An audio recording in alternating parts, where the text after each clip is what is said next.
La inteligencia artificial ya está entre nosotros. Hoy vamos a hablar de uno de sus aspectos. Se trata de ChatGPT. Y para ello vamos a comenzar con una pregunta. ¿Qué nos viene a la cabeza cuando hablamos de inteligencia artificial? Comienza Caña Digital.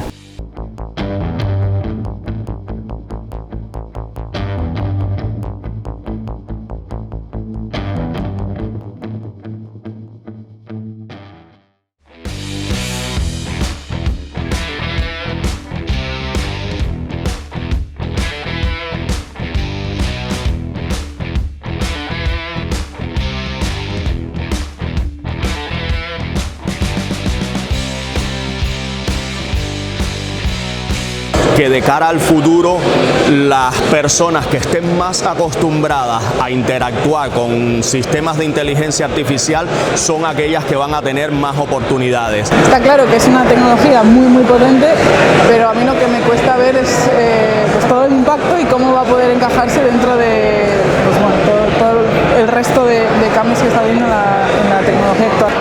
Pues por un lado me da un poco de vértigo, pero hombre, yo creo que bien llevadas facilitan y yo creo que son buenas. Pues la verdad es que ni me lo imagino. Da un poco de vértigo por toda esta cuestión de, qué va a hacer de muchos empleos o de oficios, y al final, es recibirlas, aprender a usarlas. La primera pregunta que te quería hacer, ¿qué es ChatGPT? ChatGPT es una tecnología que está basada en el procesamiento del lenguaje natural, que lo que permite es a cualquier usuario, a cualquier persona, entrar a través de la aplicación web y que puedan desde el primer momento interactuar con una herramienta que al final es un chatbot, donde tú puedes introducir en un cuadro de texto cualquier tipo de pregunta o cualquier petición que le quieras hacer y él te devuelve un resultado muy elaborado, vamos a decir. El resultado lo devuelve en base a un entrenamiento de la inteligencia artificial que ha tenido por detrás, que se basa, de alguna manera en un repositorio inmenso de información que procede de diferentes blogs, procede también de Wikipedia, procede de diferentes páginas web, de tal manera que al final tiene un contenido de información amplísimo y que es capaz de adaptar el resultado a la pregunta que tú le estás haciendo. De hecho, ChatGPT tiene un componente fundamental, lo que lo hace diferente al resto de chatbot, y es que tiene la capacidad de entender el contexto de la pregunta que le estás haciendo. De tal manera que tú puedes ir elaborando un chat precisamente con la herramienta y él se va ajustando a la conversación que vas teniendo con él. De hecho, muchas veces cuando trabajamos con ChatGPT da la sensación de que estás hablando casi con una persona que está por detrás. Se dice que es una herramienta tan potente que puede llegar a desbancar a Google. ¿Esto es cierto o tenéis otra valoración? Que ya Microsoft en su buscador de Bing ya está incorporando esta tecnología y está haciendo que los buscadores, por lo menos el concepto de buscador que tenemos, esté cambiando. No nos van a dar solamente respuestas basadas en sitios web, etcétera, sino que nos va a dar respuestas razonadas y generadas en un lenguaje que todos podemos entender. De hecho, he visto un ejemplo, en fase beta todavía, pero he visto un ejemplo muy ilustrativo, y es una persona que le preguntaba a esta inteligencia artificial si un mueble de una empresa que todos conocemos le entraba en su coche, en un coche de un determinado modelo, y la inteligencia artificial fue capaz, o ChatGPT en este caso, fue capaz de coger las medidas del coche, las medidas del mueble y decirle sí, encaja y tienes que meterlo con este ángulo, etcétera. Con lo cual el concepto de buscador ha cambiado. Si desbancará a Google o no depende de lo rápido que sea Google. Él predice cuál es la respuesta adecuada y es generativa, es decir, que no te contesta, una respuesta que sea estática, sino lo que hace es construirla, vamos a decir, desde cero. Lo que hace es generarla. Esto es un salto bastante importante respecto a otros sistemas de chat. Sí. De hecho, todos conocemos, por ejemplo, cuando trabajamos con WhatsApp, que tú estás elaborando una conversación y te sugiere cuál va a ser la siguiente palabra, ¿no? Eso se viene haciendo ya desde hace años, pero ChatGPT ha evolucionado y digamos que tiene un componente que hace que sea un cambio de paradigma. En el sentido de que no te ofrece una siguiente palabra, sino lo que hace es construirte un texto desde cero, como te decía antes, basado en el entrenamiento previo y es bastante preciso. Podríamos decir que la precisión de ChatGPT está en torno a un 80%, es decir, un 80% del trabajo o de la respuesta que te da podemos decir que es correcto, y el otro 20% se necesita la interacción de las personas para que puedan, revisar y ajustar ese resultado final. ¿Hasta qué punto está perfeccionada? Porque es una tecnología bastante novedosa. Realmente esta tecnología ya en 2019 Microsoft invirtió 10.000 millones de dólares, casi nada, en OpenAI. Se dice pronto. Eso es, y ha sido este año, finales del año pasado, cuando han liberado esta primera versión accesible a todo el público, cuando se ha dado más a conocer.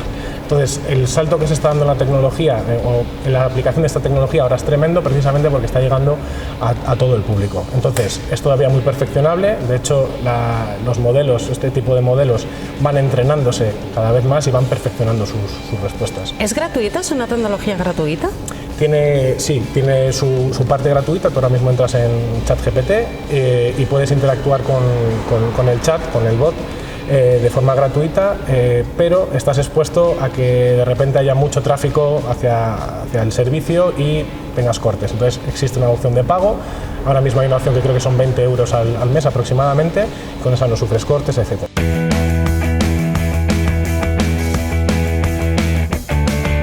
¿Qué es lo que tiene de bueno ChatGPT? Que al final es una suerte de herramienta que ayuda a desbloquear ideas.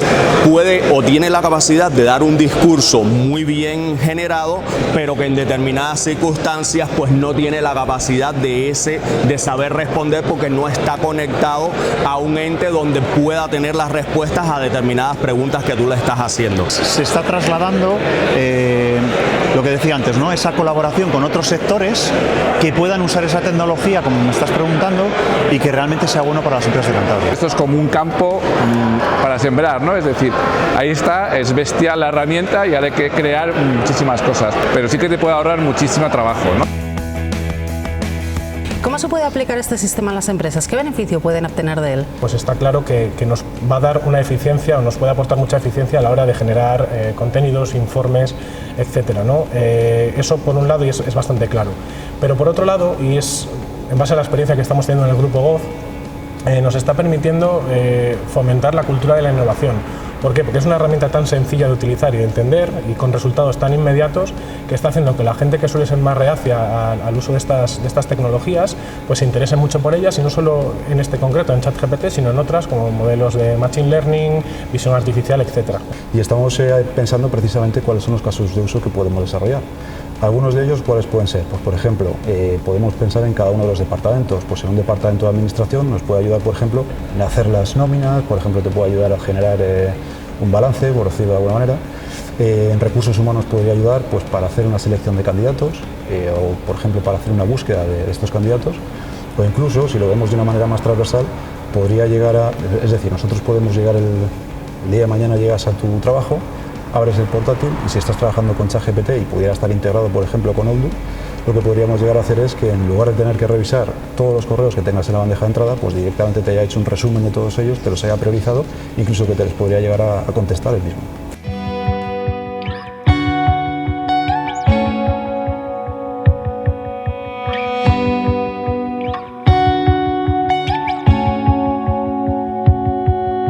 Se habla también de las disfunciones que puede traer ChatGPT. Se comentaba, por ejemplo, plagios en trabajos escolares. ¿Cómo se puede prevenir este tipo de situaciones? O si es posible siquiera prevenir este tipo de situaciones. Sí. Ahora mismo ya hay herramientas basadas en el propio ChatGPT que te van a indicar si ese texto ha sido generado por una inteligencia artificial. Con lo cual, digamos que esa parte ya está cubierta o está más o menos resuelta. Pero yo iría un poco más allá. Lo que creo que no se debe hacer es ponerle puertas al campo. Es lo mismo que hace, bueno, pues cuando se inventó la calculadora. Si le decimos a la gente que no usa la calculadora para realizar cálculos, pues seguiríamos todavía tardando mucho en los procesos, y esto es un poco lo mismo, ¿no? Cuanto antes nos adaptemos a esta tecnología y la aprendamos a usar, pues más, digamos, vamos a ser más competitivos, y la competencia pues no nos va a adelantar por la derecha. Bueno, o sea, tengo muchas dudas, hay mucha incertidumbre de cómo se va a poder adoptar eso. Habrá que ir adaptándose, hay que ser flexibles, pero eso estamos acostumbrados las empresas a ser flexibles, y lo que hay que hacer es ir viendo cómo esa normativa podemos ir aplicándola en los diferentes sectores y en este tipo de negocio, ¿no? La protección de datos es una guerra que todo el mundo ha perdido. O sea, al momento que pagamos con nuestros teléfonos, para tarjeta de crédito, al final es que hay simplemente que tomar conciencia, adoptar ciertos reflejos. Es que de todas formas, bueno, los oficios evolucionan, los tiempos evolucionan y al final hay que adaptarse y de vuelta dar bienvenida a estas tecnologías que están acá para justamente aportar, solucionar problemas. Preguntarle qué pasa si un gallo pone un huevo en la cima de una colina, y ChatGPT creó un discurso diciendo de que el huevo rodaba colina abajo, cuando en una mente entrenada de un niño sabe que los gallos no ponen huevo y que por tanto el huevo no va hacia ningún sitio. Nosotros hemos en la universidad hecho pruebas de que nos genere un texto y que nos genere citas en un estilo de citación, ya sea APA por ejemplo o lo que sea, y hemos visto de que puede generar perfectamente el texto y en ese formato, pero nosotros tenemos que revisar si realmente las citas que ha dado o la información que está dando es veraz.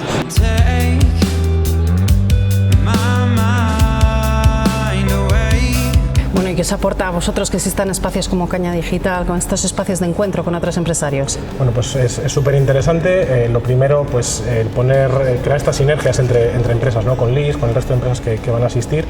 Y luego pues ese networking, ¿no? Esas conversaciones pues con una cerveza en la mano, que son mucho más distendidas, pues ayuda no solamente a conocer mejor a las otras empresas, a darnos a conocer también nosotros, no el Grupo GOV, que quizás es más conocido, sino Digitalia, a lo que nos dedicamos. Entonces, bueno, pues el valor que aporta pues es muchísimo. Me parece una oportunidad muy potente para todos los que estamos trabajando y todos los que estamos, digamos, reunidos hoy en ella. Principalmente por el networking, es decir, el formato que tiene la charla es en primer lugar explicar en qué consiste la herramienta, de tal manera que bueno, pues los asistentes puedan ver el potencial que tiene y cómo pueden utilizarla en sus trabajos, y luego se va a generar un networking que nos va a permitir bueno, pues, generar diálogo y que podamos llegar a bueno, pues, pensar proyectos que podamos desarrollar con esta tecnología y sobre todo pues, de alguna manera que se generen sinergias dentro de empresas de Cantabria. Yo creo que esto es una apuesta y es una apuesta importante, primero porque estás dando un espacio donde en un ambiente mucho más distendido, fuera de la retícula que muchas veces nos implica el puesto de trabajo que estamos desempeñando, pues podemos generar sinergias con personas de otras empresas que muchas veces no nos damos cuenta de que tienen las mismas necesidades, las mismas inquietudes y los mismos miedos que nosotros. Es estupendo, es genial. O sea, y además hoy en particular creo que ha venido muchísima gente porque es un tema súper, no sé, es un hot topic y no sé, es genial poder venir y poder conocer gente y no sé, estar aquí charlando un rato. Está siendo un éxito desde el minuto uno, ¿no? Fíjate que es una acción que al final intentamos que no sea muy tarde, lógicamente, para intentar que la vida familiar o la vida personal de cada uno no se vea afectado, pero sí es cierto que está teniendo un éxito importante precisamente, y perdona que insista, por esa cultura colaborativa que estamos intentando que haya entre todas las empresas y que está dando sus frutos, ¿no? La verdad que es divertido encontrarse entre varias personas, que haya una parte bueno, un poco más seria de presentación, de preguntas, y después un momento un poco más distendido, que al final donde surgen los negocios es en los bares, en una cerveza, y bueno, ahí es donde se desbloquean los tratos. Me encanta, es el tercero o cuarto que vengo y me gusta mucho.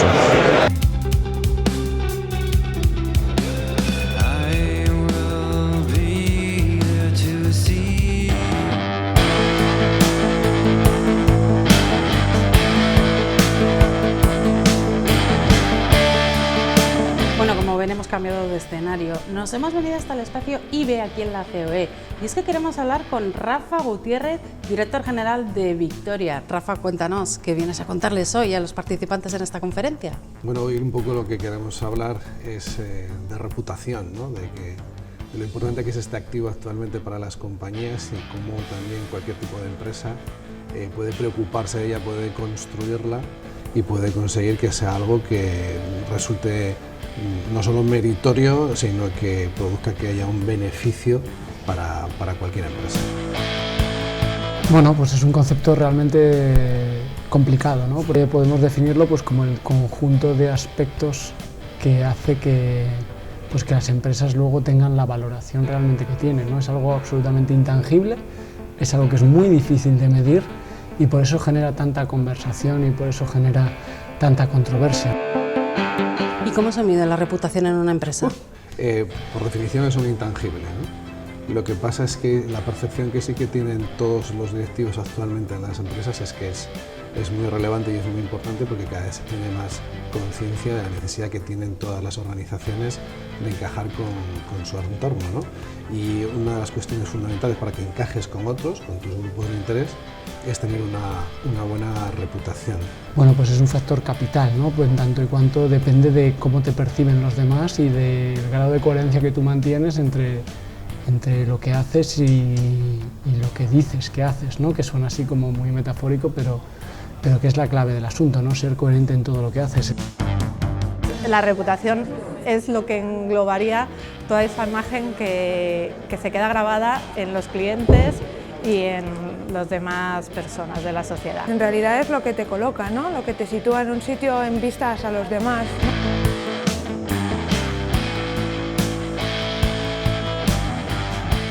Bueno, siempre parte todo un poco de una reflexión inicial, ¿no? Y siempre les pedimos que se tomen muy en serio todo aquello de la visión, la misión, los valores de la empresa. Es necesario tener tu propio relato de empresa y sobre todo luego ir por la vida con coherencia, ¿no? Que lo que dices que eres, que lo que dices que haces, pues sea realmente lo que es. Se pilla antes al mentiroso que a un cojo, decimos, ¿no? En castellano de toda la vida, y así es.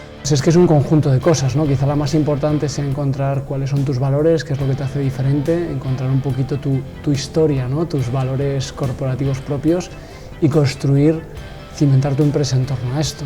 Que las empresas tomen conciencia de que no solo afectan a sus clientes y a sus empleados, sino de que afectan a la sociedad en su conjunto y de muchas maneras, ¿no? Precisamente una de las mejores maneras de construir reputación es compartir, es hablar, es conocer a todo tipo de agentes, y formatos como este es lo que consiguen, ¿no?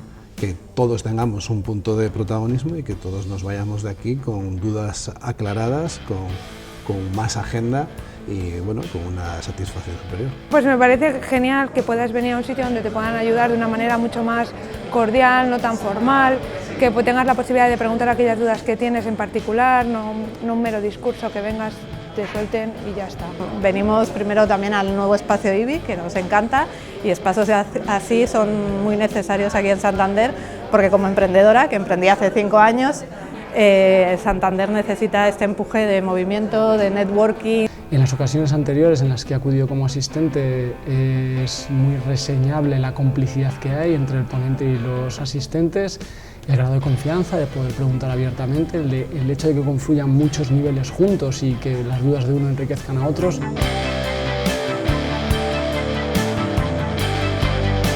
Hasta aquí llega Caña Digital. Recuerden, volvemos el próximo mes de abril para seguir hablando de tecnología.